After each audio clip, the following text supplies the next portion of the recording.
I'm Dr. Craig Escudé, the host of IDD Health Matters, a podcast where we talk about health, wellness, and health equity for people with intellectual and developmental disabilities. Hope you enjoy it. The IDD Health Matters podcast is a joint production between Friends for Life and IntellectAbility. For more information, go down into the show notes and click the link where it says Learn More Here. Hello, and welcome to this episode of IDD Health Matters. Our guest today is a dear friend and a colleague, Johnathon Crumley, who is also the Chief Operations Officer of IntellectAbility. Welcome, right. Johnathon. Thank you. Thank you very much. So, Johnathon, I know that you have a history in this field. Tell us how you got started in this field. Well, I can say probably like most people watching the podcast, I did not start off with the intent of getting into this field. I fell backwards into it and really just never got out by my own choice, because when I came out of high school, my goal was to go and get about 7 years of education to become a minister. And that's exactly what I did. So I started off and got a bachelor's degree in theology and pastoral ministry. And then as soon as I finished my bachelor work, I went into seminary and got a master's of divinity. And my goal coming out of seminary is I was going to go into the Army as a military chaplain. In fact, I had been assigned to the 101st Airborne. I did not do that, by the way. And then I was going to come out of the military, go back, get a further graduate degree, and then I had planned to go back into school to teach seminary. So that was kind of my long-term plan. Okay. So as I was coming out of seminary and I was getting ready to go in the military, I ended up meeting Laura, who I'm married to today, and we decided to get married instead. So I changed tracks, did not go into the Army, although that was a huge problem for my recruiter because something like that. Because I was already assigned to the 101st Airborne. I was going to be jumping out of planes in a matter of weeks, which I don't know what I was thinking. Why was that ever a great idea? Knowing you, that would certainly have been a different I think path. Probably my thinking was, if you want to stay close to God, jump out of a plane, jump out of a perfectly good plane. And so we decided to get married instead, and she was finishing up her graduate degree as a psychotherapist, and she was doing her internship. And so we were living in central Georgia at the time because that's where she was working out her internship. And so after we got married, it really came down to the fact that I had to have a job. You know, I didn't know how to farm and I didn't feel like we needed to live under a bridge. So, so she connected me with someone at a community mental health who told me about a job as a support coordinator. I had no idea what that was and did not have any idea what it was until I went to interview. And so I drove to Americus, Georgia and did an interview with Greg Kirk, and who owned a privately owned support coordination agency in Georgia at the time. And he had a position open as a support coordinator. And I interviewed for it. I took the position, and that's really where it started. I ended up in the field, loved it, went on to spend about 12 years in the world of support coordination there. Let me stop you there. Sure. What is a support coordinator? What do they do? Yeah, so probably the term that most people will recognize is case manager. It is a little bit different than just your typical case management work. But in the field of intellectual and developmental disabilities, at least in the context of Georgia's case management component, those folks that oversee the services that people get through the waiver, was called support coordination. Now, other states call it service monitoring or service coordination or supports coordination. Yeah. But it is essentially that component, that oversight component that makes sure that folks are receiving the services that they are entitled to through the waiver, that the providers are giving those services in alignment with an ISP or an annual plan, and that the overall general health and welfare of the person is being seen after. And so I had a caseload of folks with intellectual and developmental disabilities, and I was required to see them on a rotation and make sure that everything was as it should be. And that was my introduction into the world. The only prior exposure that I had to this field was growing up in my youth group. There were two individuals, both of which who had Down syndrome, who were a part of our youth group. And so obviously I interacted with those two people. But outside of that, I really had no context to anything other than just the two friends I had in my church youth group. And so once I got into the field, I would spend about 12 years in support coordination, and would end up working with another agency in Georgia, and was vice president of that agency for many years. And then I became introduced to AAIDD and became a CIS master trainer. That's American Association on Intellectual and Developmental Disabilities. Mm-hmm. That's right. They have a tool called the Supports Intensity Scale. Mm-hmm. And I was trained to be a Supports Intensity Scale interviewer in Georgia, and just happened to have a knack for it, and ended up working with a group of excellent trainers, some of which I'm still friends with and stay in contact with there at AAIDD. And so I got to work in various states and even did some work in Canada, training folks on the Supports Intensity Scale. And so I did that for about maybe 6 years. And then I came over about 10 years ago and became the Chief Operations Officer for IntellectAbility. Came over to IntellectAbility. That's right, yeah. And still going strong. Still here, yeah. Yeah. So when you say Chief Operations Officer, probably don't do very much, right? Yeah, not at all. I really just come in and take naps. That's all I do. Well, tell us about what you dream when you're napping. No, what do you do? What do you do in this role here? Yeah, so it's a great role. It's actually right up my alley because I tell you what. Before we do that, sure, let's make sure everybody's on the same page about what IntellectAbility is. Yeah. Okay. Great. So one of the things about IntellectAbility, which as most of you know, I happen to work there as well. We're really all about providing tools and training and support to people who support people with intellectual and developmental disabilities. Right, yeah. We do that through the health risk screening tool, which is a web-based instrument that's used to screen for health risks in people with IDD and other vulnerabilities, and also it provides action steps to help mitigate that risk. That's right. So that's that's the blue in the logo up there. Yeah. And we go to the orange in the logo up there, which is what I usually talk about second. And that is our division or our service brand of our academy, where we have e-learn courses and do webinars and training to help supporters understand health risks in people with intellectual and developmental disabilities, and again, how to mitigate those health risks and improve health and wellness for people with IDD. And then the green in the logo represents our person-centered services, which we'll talk more about that in a minute too. Got to talk about that. So what do you do, going back to the COO here, what do you do here? Yeah, so there's 3 divisions of the company that fall under me, and that is the technical division, the service division, and the quality division.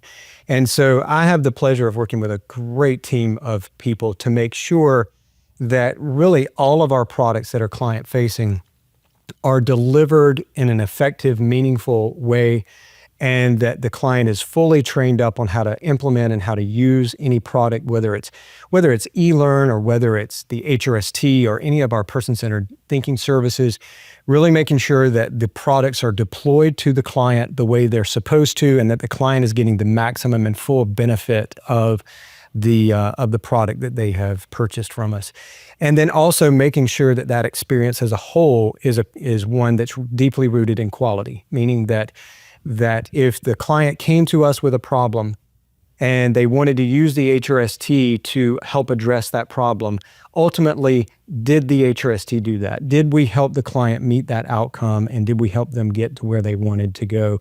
And in 9 out of 10 cases, we meet that objective.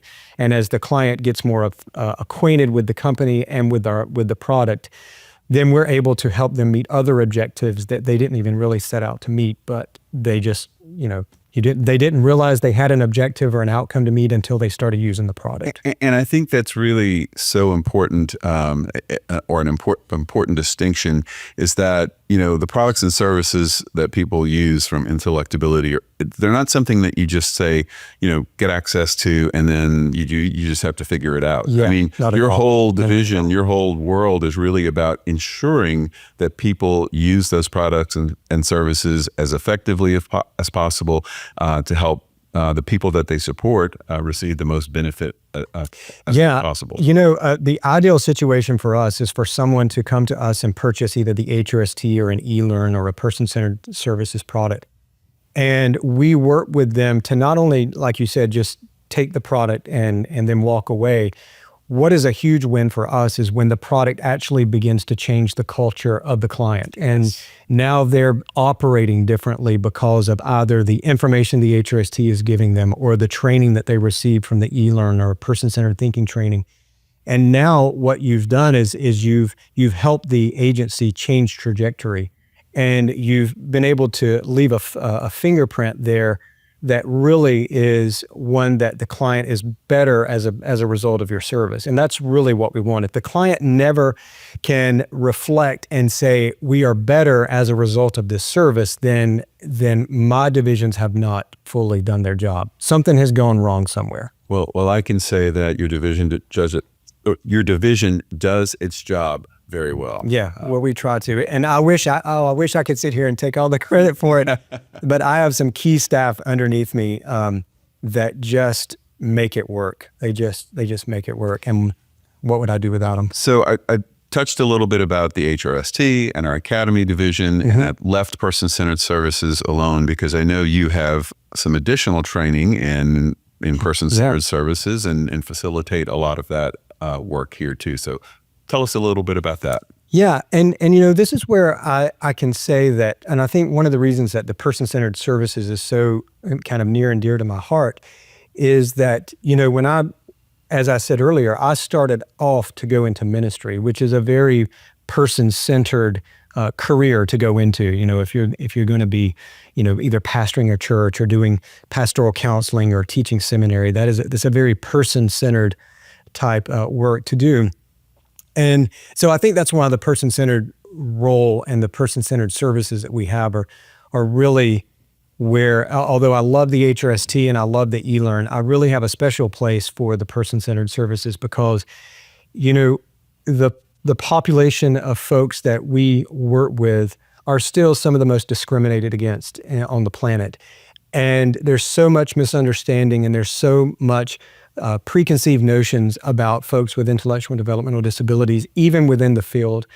And the person-centered services like the person-centered thinking training and the coach training and the trainer credentialing, all of these services give us the ability to correct that. It gives us the ability to plot out a new path for folks with disabilities that historically has just not been there.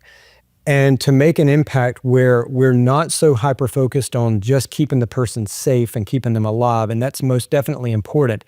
But we move beyond that and we grow to a point to where we're getting to know the person and who they are and what motivates them and what makes them who they are. And can we identify what that is, and then can we sculpt services around that so that the person is living a life where they feel like they have positive control, and that they live a life where they feel like their life is their own and it's surrounded by things that make life worth living. And something that we all want. Everyone wants. Yeah, and somehow or another, history has taught us that people with disabilities don't need that or they don't require that for whatever reason, and that's so not true. And it's our person-centered services that really have the greatest impact of changing that. And it's so great to see people come through that particular product line and come out the other end with their thinking completely changed, radically changed in some regards, and they never go back and deliver services the same way. It's always a better approach, because now they have a skill set, they have a change in mindset, and now they can approach supporting people with disabilities in a way that's completely different than what they ever did before. And that's just an amazing thing to get up and come to work and do every day. So, well, you mentioned skill set, and that's one of the things that I think was most enlightening for me in looking at person-centered services. It's not just a way of thinking, but there are actual skills that you can utilize to help identify what's most important to a person, even if, say, they don't use words to communicate. That's right. And I think that's one of the really neat aspects of being person-centered trained as an organization or as someone who works for an organization, because it really gives you specific skill sets that you can utilize to figure out what a person wants for their life, to help balance, what they want for themselves versus what everybody else thinks they should have. Yeah, and before becoming a person-centered thinking trainer, I was naive enough to think, well, I have several years in the field under my belt. I kind of have a grasp on this kind of stuff. And it wasn't until I went through person-centered thinking training with a great mentor, Mickey Miroff, which is a dear friend, that again, I had an awakening. I'm like, oh my gosh, I know nothing. I know nothing. You think you know it, but you don't.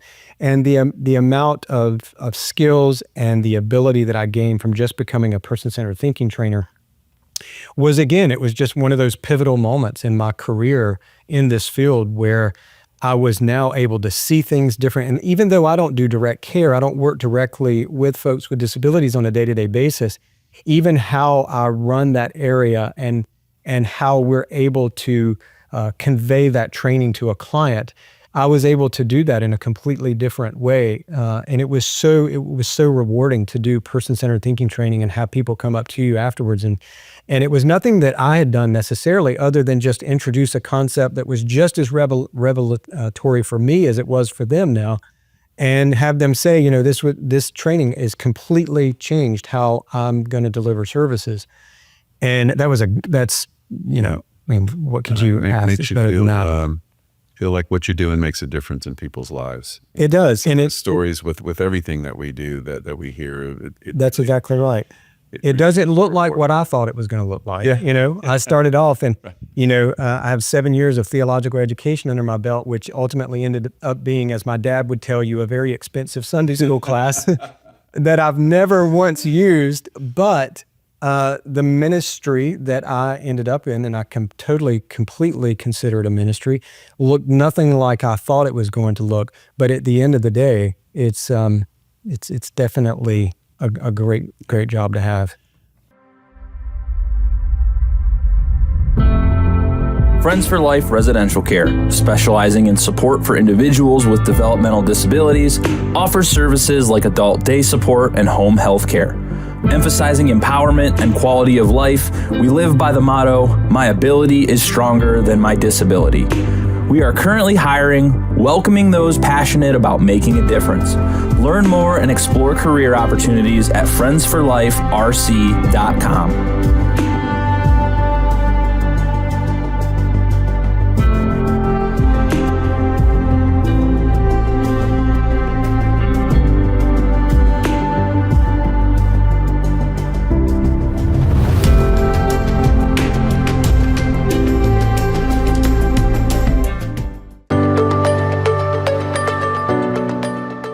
I'm Dr. Craig Escudé, President of IntellectAbility.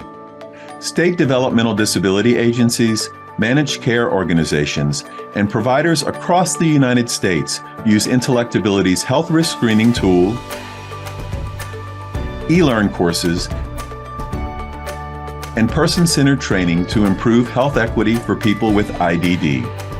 Visit replacingrisks.com to learn more about how you can employ these tools with people you support.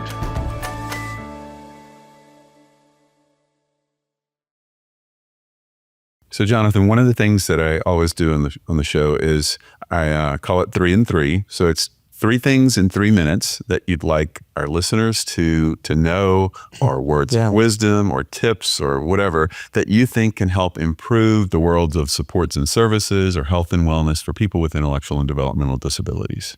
Yeah, I think there's more than 3, but I guess if I had to pick the top 3, the first one is you got to be proactive.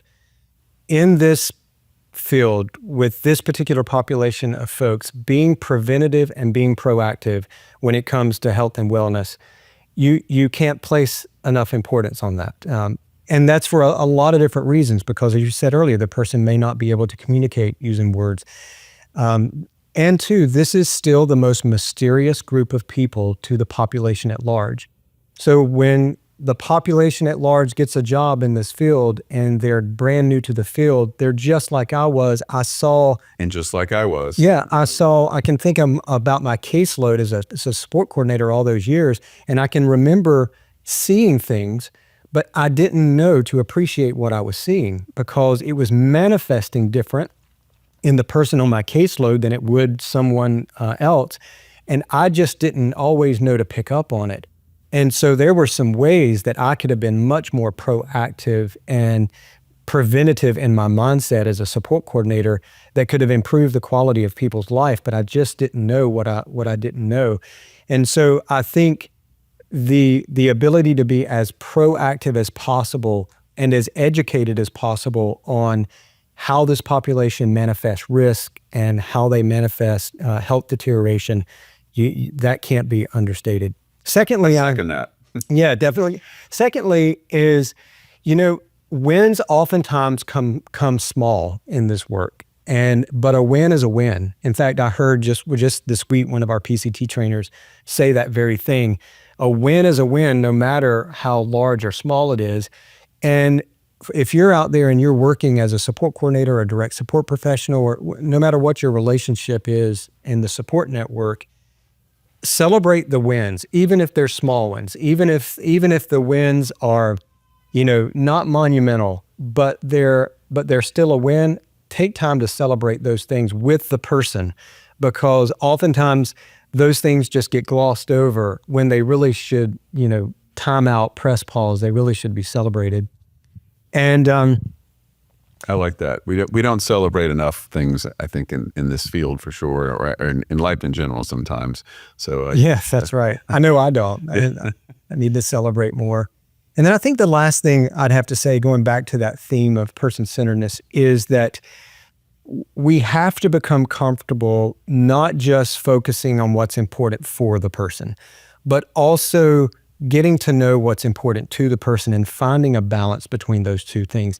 There is a way, regardless of intensity of disability, I am convinced there is a way to make sure people remain healthy and safe and cared for, but also do that in a way that is negotiated with the person and includes things that are important to the person and meaningful to them. I'm convinced that there is a way to do that. Now, our knee-jerk reaction is always going to be, let me bubble wrap the person and put all my chips on the side of the table of important for. And by all means, do we need to have an emphasis on important for? Absolutely, just like we would for our own selves. Sure.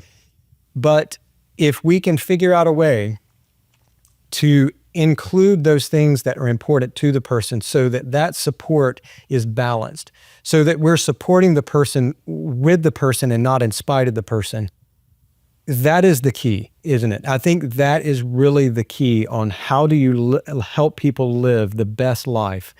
It is finding that balance. And when we do that, I'm convinced that what we will demonstrate to society at large is a message that says, these folks live their life and have to live their life just like I do, with an awareness of what's important for me, but a balance of quality of life. And that message portrayed to the society at large and to the community at large that does not come into an office and do this work every day is the message I think that society needs to hear, is that this person is no different than I am. They do things differently. They communicate differently. Their day looks differently, but they're no different than I am. And that is the message I think that we need to send. Well, Johnathon, those are three excellent points for people to ponder. If people want to find out more about IntellectAbility and products and services, how do they find out more? ReplacingRisk.com. All of our services are there. Contact information on how to reach in on any of our e-learn services, obviously the HRST and person-centered services, yeah. Excellent. Thanks so much for joining me today, for visiting with us. Great. I listen to podcasts all the time, and now I can say, now you can humble yourself. I may not want to do that. But thanks, thanks for doing this, but more importantly, thanks for the incredible work that you've done in this field and that you continue to do, and I assume will continue to do for a number of years ahead. Where else am I going to go? Excellent.